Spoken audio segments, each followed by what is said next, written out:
Assalamualaikum warahmatullahi wabarakatuh. Perkenalkan, nama saya Andini, NIM 8597836656 dari UPWJJ Palembang, program studi di PGSD S1. Baiklah, di sini saya akan melakukan praktikum IPA mengenai sistem pencernaan makanan. Tujuan dari praktikum ini adalah dapat mengurutkan bagian dari sistem pencernaan. Alat dan bahannya yang saya butuhkan, yang pertama saya membutuhkan gambar pencernaan makanan dan juga alat tulis.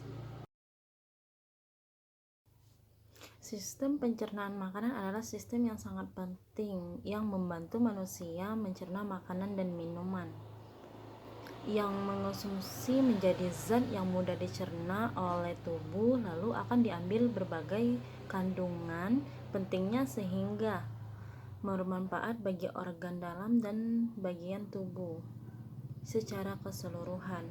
Nah, organ pencernaan makanan di sini mulai dari mulut menuju kerongkongan, lambung, usus halus, usus besar, dan terakhir ada anus. Baiklah, saya akan menjelaskan prosesnya. Jadi pertama, makanan akan masuk ke dalam mulut dan di dalam mulut terjadi proses pencernaan makanan secara mekanik dan kimiawi. Di dalam mulut ini terdapat bagian-bagian penting, yaitu terdapat gigi dan juga lidah. Gigi ini berfungsi memotong bagian makanan menjadi potongan-potongan lebih kecil, lalu akan bercampur dengan air liur yang dihasilkan oleh lidah sebelum akhirnya masuk menuju ke dalam kerongkongan. Jadi setelah makanan masuk ke dalam mulut, makanan akan terdorong menuju kerongkongan atau esofagus. Kerongkongan ini memiliki fungsi utama membawa makanan dari rongga mulut menuju ke dalam lambung. Nah, proses terdorongnya makanan dari rongga mulut menuju lambung ini disebut dengan gerak peristaltik. Nah, setelah makanan terdorong dan sampai di dalam lambung, lambung akan mengeluarkan asam lambung dan enzim yang mencerna makanan menjadi cairan pekat atau berbentuk pasta. Nah, cairan ini juga akan membunuh mikroorganisme yang dibawa makanan dan minuman yang kita cerna, sehingga kita akan terbebas dari kuman penyebab penyakit. Setelah di dalam lambung, makanan ini akan terdorong menuju ke dalam usus halus. Nah, di dalam usus halus terjadi proses penyerapan makanan yang lebih lanjut, di mana dibantu oleh enzim yang dihasilkan oleh pankreas.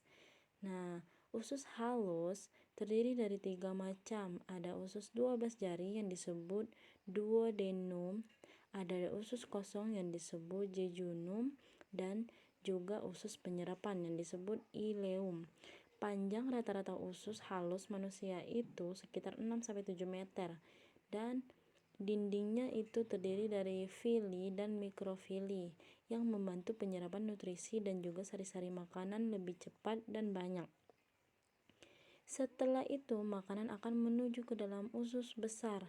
Nah, usus besar ini memiliki fungsi membusukkan makanan dan akan berubah menjadi kotoran atau yang disebut dengan feses limbah. Makanan ini akan didorong oleh usus besar menuju saluran yang disebut dengan saluran rektum. Nah, saluran rektum ini akan menyalurkan makanan menuju pembuangan terakhir, yaitu menuju ke anus. Jadi, setelah sampai di dalam anus, yaitu pembuangan terakhir, otot anus akan menahan dan juga menjaga kotoran agar tidak keluar sebelum waktunya. Demikian penjelasan saya mengenai sistem pencernaan makanan dari praktikum ini. Dapat diambil kesimpulan bahwa sistem pencernaan dimulai dari mulut menuju kerongkongan, lambung, usus halus, usus besar, dan terakhir anus.